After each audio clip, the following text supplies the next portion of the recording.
قرآن میرے ایمان میرے، میری جان بھی ہے قربان تیرے، تیرے حق میں آواز بنوں، آواز نہیں للکار بنوں۔ اللہ سے جو ٹکرائے گا ہم سے نہ دیکھا جائے گا، باطل آخر مٹ جائے گا، قرآن کا دور پھر آئے گا۔ قرآن میرے ایمان میرے، تعریف تیری ہر قلم کرے، جس قلم سے تیری شان مٹے اس قلم کو توڑ کے جاؤں گی۔ قرآن میرے ایمان میرے، ہر ورق پہ تیری شان رہے، جس ورق پہ تیری شان مٹے اس ورق کو میں جلاؤں گی۔ قرآن میرے ایمان میرے، میری جان بھی ہے قربان تیرے، ہر حد سے گزر میں جاؤں گی، حق کا ہی علم اٹھاؤں گی، باطل سے میں لڑ جاؤں گی، اللہ سے عہد نبھاؤں گی۔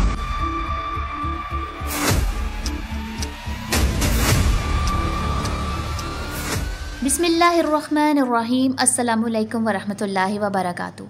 گزشتہ 2 ویڈیوز میں آپ کو تفصیل سے بتایا گیا کہ مترجمین اور مفسرین قرآن کی آسان تفسیر پر ایمان رکھتے ہوئے قرآن سمجھنے کے لیے قرآن تفسیر بالقرآن کو بہترین ماخذ قرار دیتے ہیں، اور اس بات پر شدت سے زور دیتے ہیں کہ ہر انسان قرآن کو قرآن سے سمجھنے پر ترجیح دے۔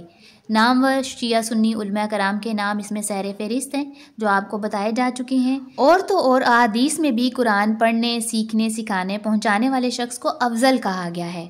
یعنی اس کا مطلب یہ ہوا کہ جو قرآن کی بجائے کچھ اور سکھا اور پہنچا رہا ہے وہ تو افضل ہی نہیں ہوا۔ اب آپ غور کیجئے کہ اس قدر مؤثر تحقیق کے بعد کیا آپ جانتے ہیں کہ ہمیں اشد ضرورت کس امر کی ہے؟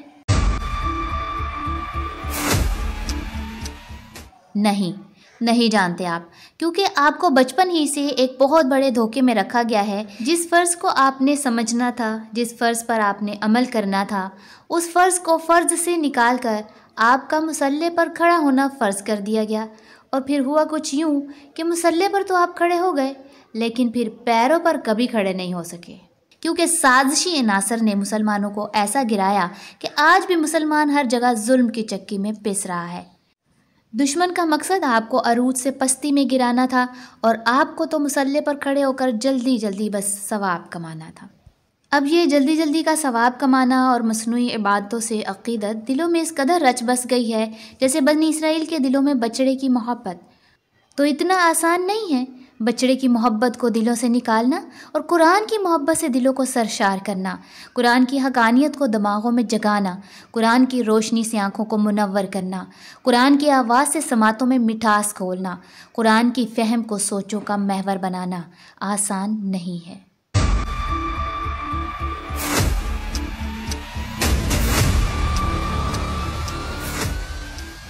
اس لیے اب ضرورت اس امر کی ہے کہ ہمیں ایک ایسا تعلیمی ادارہ بنانے کی طرف توجہ کرنی چاہیے جہاں بس قرآن کی صدائیں بلند ہوں، جہاں فرقہ واریت کی تعلیم نہ ہو، جہاں لہو الحدیث کی بجائے آسن حدیث قرآن کی بالادستی ہو، جس مسجد کو ہم اسکول یونیورسٹی کا نام دے کر اللہ کی دعوت کو عام کریں، اور جہاں سینکڑوں اور بیسیوں تفاسیر کی بجائے قرآن آسن تفسیر کو بہترین ماخذ کے طور پر پیش کر کے قرآن تفسیر بالقرآن کو عام کیا جائے۔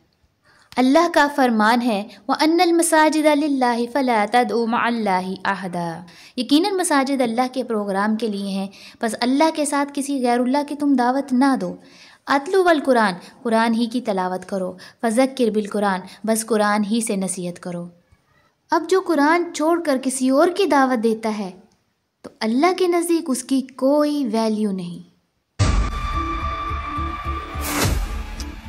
قرآن کی آیات اس بات پر گواہ ہیں کہ صحابہ کرام رضوان اللہ علیہم اجمعین کا مساجد میں قیام، مساجد میں تعلیم، مساجد میں آذان، مساجد میں بیان، مساجد میں پہچان، مساجد میں کردار، مساجد میں اطاعت، مساجد میں دعوت، مساجد میں فیصلے، قرآن تو بس قرآن سے جڑے تھے۔ اور یاد رکھیے کہ یہ میں کوئی انوکھی بات نہیں کر رہی، یہ بات ہے اس دور کی جب قرآن عظیم دنیا کے انسانوں کے لیے رحمت بن کر نازل ہوا، اور اسی کتاب نے دنیا میں کس طرح انقلاب برپا کیا یہ بات کسی سے چھپی ہوئی نہیں ہے۔ بہت سے نامور تجزیہ نگار، تاریخ دان، عالم فاضل، گہری عمیق نگاہ رکھنے والے اعتراف کر چکے ہیں کہ مسلم دنیا میں یہ انقلاب قرآن کی تعلیم سے برپا ہوا۔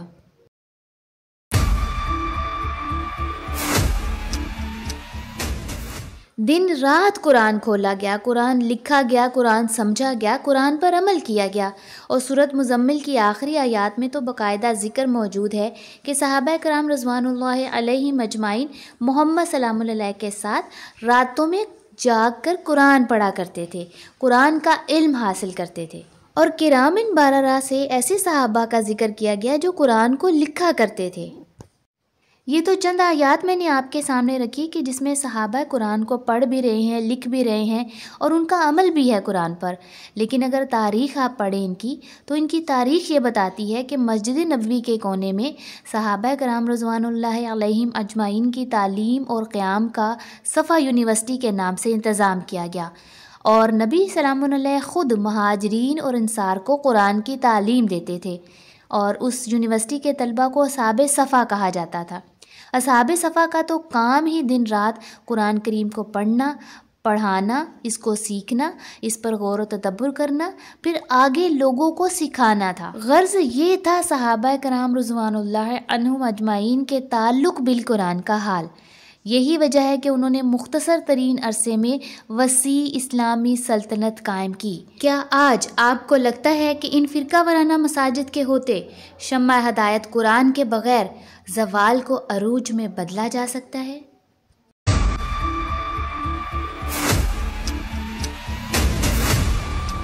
قرآن کریم کی ایک آیت دنیا جہاں کی بڑی سے بڑی دولت سے بڑھ کر صحابہ کے لیے باعث برکت اور باعث رحمت ہوتی۔ اس وجہ سے صحابہ کرام نے قرآن کریم کو اپنی زندگی کا اوڑھنا بچھونا بنا لیا۔ صحابہ کرام قرآن مجید پر عمل کرنے میں اپنی نظیر آپ تھے۔ وہ ہر آیت، ہر حکم پر عمل پیرا ہونے کے لیے ہر وقت آمادہ رہتے تھے۔ اس لیے سورۃ انفال میں ان کی صفات اللہ نے یوں بیان کی ہے: انما المؤمنون الذین اذا ذکر اللہ وجلت قلوبهم واذا تلیت علیہم آیاتہ زادتہم ایمانا وعلی ربہم یتوکلون، کہ مومن وہی ہیں کہ جب اللہ کا ذکر کیا جاتا ہے تو ان کے دل نافرمانی کرنے سے ڈر جاتے ہیں، اور جب ان کے سامنے اللہ کی آیات پیش کی جاتی ہیں تو ان کا ایمان اور زیادہ ہوتا ہے اور وہ اپنے رب پر بھروسہ کرتے ہیں۔ پھر ایک اور جگہ اللہ کا فرمان ہے کہ رضی اللہ عنہم ورضوا عنہ ذلک لمن خشی ربہ، کہ اللہ ان سے راضی ہو گیا اور وہ اللہ سے راضی ہو گئے، اور یہ اس وجہ سے ہے کہ وہ اللہ سے ڈرے۔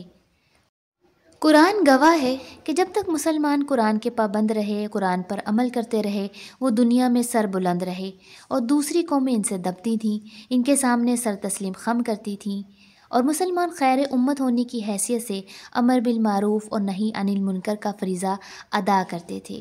تو ہندوستان میں، اسپین میں، بلکہ تمام دنیا میں ان کی حکومت تھی۔ مگر جب مسلمانوں کا تعلق قرآن سے کمزور ہوا اور ان میں عقیدہ اور عمل کی بہت سی خرابیوں نے جنم لیا، بدعات اور غلط رسوم کو فروغ حاصل ہوا، کردار کھوکھلا ہوا، ایمانی قوت زائل ہوتی رہی، قرآن کو چھوڑ کر مسلمان فرقوں میں بٹ گئے اور آپس میں ہی ایک دوسرے کے خلاف لڑنے لگے۔ اسپین مسلمانوں کے ہاتھوں سے گیا، ہندوستان گیا، اور ترکی میں مسلمانوں کی حکومت کمزور ہوتی گئی، یہاں تک کہ مسلمان کو یورپ کا بیمار مرد کہا جانے لگا۔ پھر 18ویں اور 19ویں صدی میں ہر جگہ یورپی قوتیں غالب اور فاتح بن گئیں اور مسلمان ہر جگہ مفتوح اور مغلوب ہو گئے۔ اب ہوا کچھ یوں ہے کہ مسلمان تو قرآن پر ایمان رکھتے تھے اور اس کی عظمت کا اعتراف بھی کرتے ہیں، مگر مسئلہ یہ ہے کہ ان کا اس پر عمل نہیں ہے۔ انہوں نے اللہ سے کیے ہوئے عہد کو فراموش کر دیا، اللہ کی غلامی کا عہد کرنے کے باوجود اس کی فرما برداری سے روگردانی کرتے رہے۔ لہٰذا اب وہ قرآن پر عمل نہ کرنے کی صورت میں ذلیل و خوار ہو رہے ہیں، کیونکہ بہرحال مسلمان ہر صورت میں اس بات کا پابند ہے کہ وہ اسلام میں، قرآن میں، اللہ کے دین میں پورے کا پورا داخل ہو، اللہ کے قانون کو اپنی انفرادی اور اجتماعی معاملات میں بالا تر حیثیت دے، اپنے گھروں، بازاروں، دفتروں، ایوان، سیاست میں، معیشت میں، تعلیمی اداروں میں ہر جگہ قرآن کے نظام کو جاری و ساری کرے۔ اب اگر وہ ایسا نہیں کرتے تو پھر اللہ کی وعید کے مطابق دنیا میں ذلت اور رسوائی ان کا مقدر بن جاتی ہے۔ زوال اور انحطاط کے انجام بد سے وہ ہرگز نہیں بچ سکتے۔ اللہ کا فرمان ہے وَأَنْتُمُ الْأَعْلَوْنَ إِن كُنتُم مُؤْمِنِينَ، یعنی اگر تم قرآن پر ایمان رکھتے ہو، قرآن کو مانتے ہو، قرآن پر عمل کرتے ہو تو تم ہی اعلیٰ ہو۔ یاد رکھیے ہماری اصلاح کا علاج بھی وہی ہے جو نزول قرآن کے وقت پسماندہ، شکست خوردہ اور زوال پذیر عرب معاشروں کا تھا۔ آج بھی اگر مسلمان خلوص اور دیانتداری سے قرآن کی طرف رجوع کریں تو مسلمانوں کی حالت زار بدلنے میں زیادہ دیر نہیں لگے گی۔ لہٰذا ضرورت آج اس امر کی ہے کہ ایسے مدرسوں کا قیام ممکن بنایا جائے جہاں پر قرآن کی تعلیم عام ہو،